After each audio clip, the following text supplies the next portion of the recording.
Now, folks, here's something else I got a problem with. The 10 Commandments. Here's my problem. Why are there 10? You don't need 10. I think the list of commandments was deliberately and artificially inflated to get it up to 10. It's a padded list. Here's what they did. About 5,000 years ago, a bunch of religious and political hustlers got together to try to figure out how to control people, how to keep them in line. They knew people were basically stupid and would believe anything they were told, so they announced that God had given them some commandments. Up on a mountain, when no one was around, God had given them the 10 Commandments. But let me ask you this. When they were sitting around making this shit up, why did they pick 10? Why 10? Why not 9 or 11? I'll tell you why. Because 10 sounds official.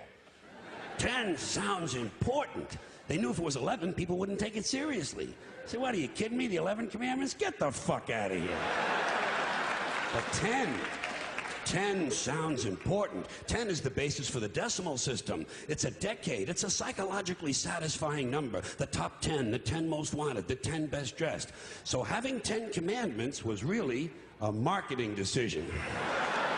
And to me, it's clearly a bullshit list. It's a political document artificially inflated to sell better. I'm going to show you how you could reduce the number of commandments and come up with a list that's a little more workable and logical. We're going to start with the first 3, and I'll use the Roman Catholic version because those are the ones I was taught as a little boy. I am the Lord thy God. Thou shalt not have strange gods before me. Thou shalt not take the name of the Lord thy God in vain. Thou shalt keep holy the Sabbath. Right off the bat, the first 3, pure bullshit. Sabbath day, Lord's name, strange gods. Spooky language. Spooky language. Designed to scare and control primitive people. In no way does superstitious nonsense like this apply to the lives of intelligent, civilized humans in the 21st century. You throw out the first 3 commandments, you're down to 7. Next, honor thy father and mother. Obedience, respect for authority. Just another name for controlling people.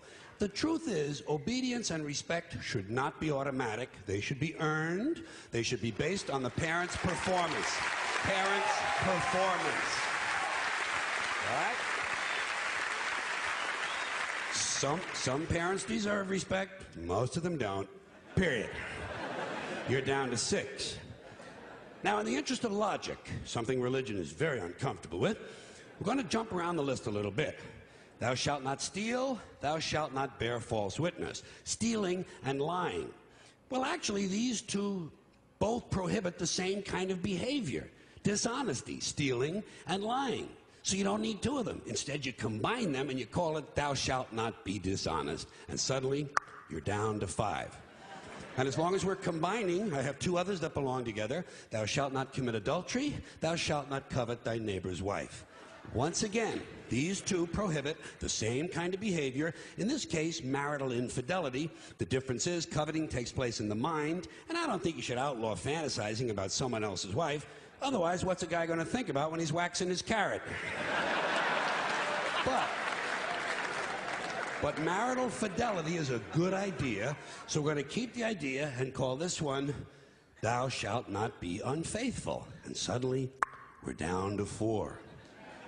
But when you think about it, honesty and fidelity are really part of the same overall value. So in truth, you could combine the 2 honesty commandments with the 2 fidelity commandments and give them simpler language, positive language instead of negative, and call the whole thing, thou shalt always be honest and faithful, and we're down to 3.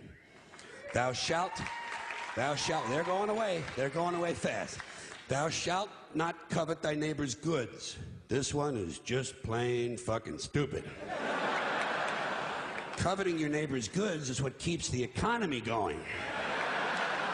Am I right? Your neighbor gets a vibrator that plays "O Come All Ye Faithful." You want to get one too. Coveting creates jobs. Leave it alone. You throw out coveting and you're down to 2 now, the big honesty and fidelity commandment, and the one we haven't talked about yet, thou shalt not kill, murder, the 5th commandment. But when you think about it, when you think about it, religion has never really had a big problem with murder. Not really. More people have been killed in the name of God than for any other reason. All you have to do... Shit. Yeah. Uh-huh. All you have to do is look at Northern Ireland, the Middle East, Kashmir, the Inquisition, the Crusades, and the World Trade Center to see how seriously the religious folks take thou shalt not kill. The more devout they are, the more they see murder as being negotiable. It's negotiable. You know? It depends. It depends. It depends on who's doing the killing and who's getting killed. So, with all of this in mind, I leave you with my revised list of the 2 commandments. Thou shalt always be honest and faithful to the provider of thy nookie. And thou shalt try real hard not to kill anyone, unless, of course, they pray to a different invisible man from the one you pray to. 2 is all you need. Moses could have carried him down the hill in his fucking pocket. And if they had a list like that, I wouldn't mind those folks in Alabama putting it up on the courthouse wall. As long as they included one additional commandment, thou shalt keep thy religion to thyself. Thank you. Thank you. Thank you, everybody. Thanks for coming in. I appreciate it. Thank you.